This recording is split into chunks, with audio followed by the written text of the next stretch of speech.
Welcoming Gehl. Thank you very much for the very kind welcome, and good afternoon, Toronto. I'm quite surprised that 3 o'clock in an ordinary Wednesday we can have half Toronto collected on the second floor. So here, anyway, I will find the machine. Here it is. It may work. I'll tell you a little bit about my professional life. I graduated in 1960. That was in the heyday of modernism. That was when Corbusier and his followers were saying that cities were redundant. We should never more build cities. They were unhealthy, and streets were the worst of all. There could be parliament of the street and barricades and street girls. No end to it. No streets, no more. We were going to build high-rise, freestanding high-rise on grass. He called it the vertical garden city. I came out of university very inspired by all this new thing. The thing was that for a new time, you have to build completely different from everything else. Actually, it was the biggest departure from the way mankind has built his settlements throughout history, that suddenly there should be no shared spaces, there should be grass and freestanding buildings. That was in 1960, the all-time low point of city planning, I would say. That was also just about the time when the first voice was raised against this and against the influx of automobiles in the Western world. That was a voice from Greenwich Village in New York, and that was Jane Jacobs, who in 1961 wrote the very famous book, The Death and Life of Great American Cities. She was fighting from one street to the other with the transport planner, Robert Moses, in New York. He wanted modern times to walk over New York. He had a plan of a trans-Manhattan freeway.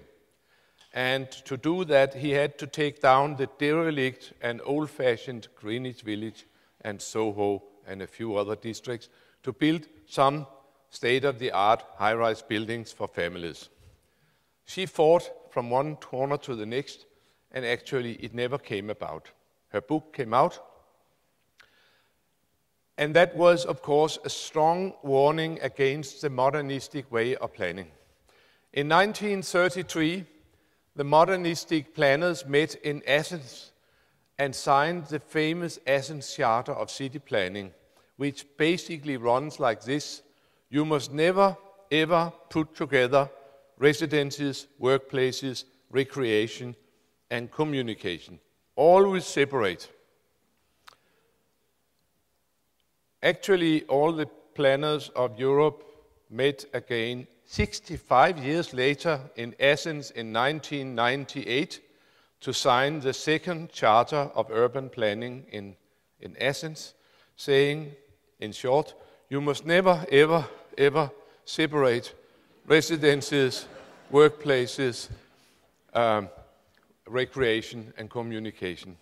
It took 65 years to get from there to there. And these, it's now 2 years since, unfortunately, Jane Jacobs passed away. And I've just had the chance to write a piece for the book which are being prepared about as an homage to the fantastic work she did for the world, for New York, and certainly for Toronto also. where she lived in Albany Avenue. And in this one, I pointed out the fights she was having in the 60s and late 50s, and actually how little happened for many, many years.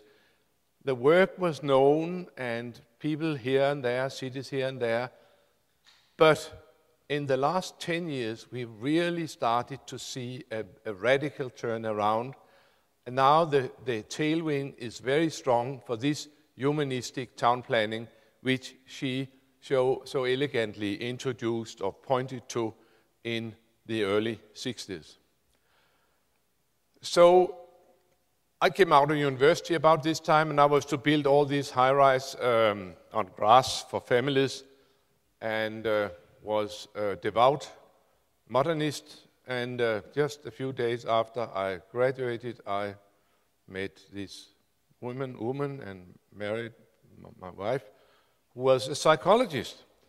And from that day on, the tone in the house changed, and most of the conversations was about why are architects not interested in people. And I realized that she and her friends, psychologist friend, they were quite right. We didn't do much studying of people in the schools of architecture. We were then, and we are still in schools of architecture, generally much more concerned with form.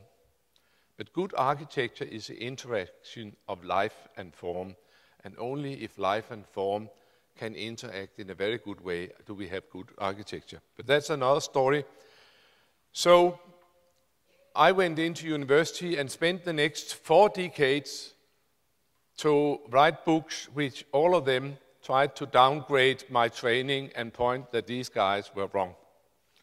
Some of the books are lying here. As mentioned now, there are really many cities which have started to, and places and new towns, whatever, we have started to think completely different. My story today is a story about that with one stone you could kill several birds. I'm sorry about the birds, but there can hardly be any doubt that all of us would like a lively city, an attractive city, a safe city, and sustainable city, and a healthy city. And my point is that if we are really sweet to people, if we made people-oriented city planning, we actually address all these 5 very important issues.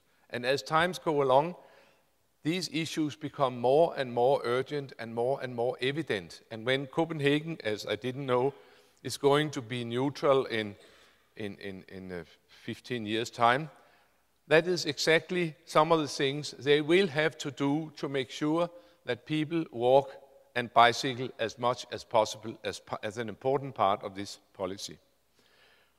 Why is it so important that we have lively cities? I think I can point to the opposite, the lifeless city. This is exactly what Jane Jacob wrote about, that the street, the meeting of people, the going about your doings in the neighborhood, and all the small little things happening are part of a full life. And if you start to have a situation